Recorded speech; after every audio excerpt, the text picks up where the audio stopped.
Bonjour la famille, Jambo Mbote, Bentabo Kambote, de la famille Saoufé. Nous sommes donc dans le Sud Kivu et on aimerait bien vous montrer un arbre qui est merveilleux. Et bien cet arbre que vous voyez ici, c'est l'arbre qui produit donc le quinine. Donc ça veut dire c'est le produit qui est utilisé pour fabriquer la majorité des médicaments de malaria partout dans le monde entier. Et regardez où c'est en train de pousser. Ici en République démocratique du Congo, c'est vraiment génial.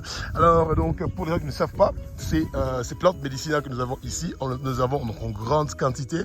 Et ce qui est très bien de connaître est que c'est une plante que vous pouvez facilement donc combiner avec les plantes de thé. Seulement les plantes de quinine poussent aussi en hauteur. Donc vous avez besoin des terrains où il y a de la hauteur pour que vous puissiez donc réussir donc à les cultiver.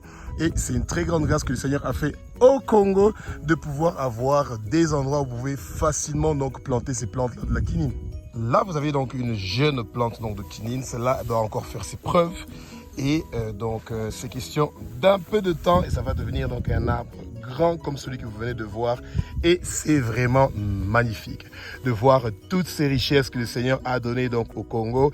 Et donc, ce que vous voyez ici devant vous, et ben, quand vous avez par exemple la malaria ou d'autres maladies, parce qu'en fait, c'est des plantes médicinales, qu'une fois que c'est bouilli ou que les écorces ont été extraits, et ben, il y a la possibilité de pouvoir faire donc des médicaments avec ça.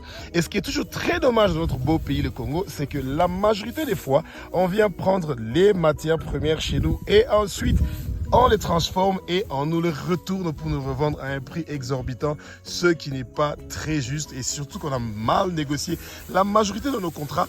Et ça veut dire que chaque fois que les matières premières ont été donc transformées, jamais on reçoit quelque chose de retour. Et ça, c'est vraiment dommage. Que Jésus vous bénisse. Vive le Congo Elengi et que Jésus soit béni parce qu'il continue à nous aider à découvrir tous les petits secrets cachés dans notre beau pays, le Congo. Au revoir.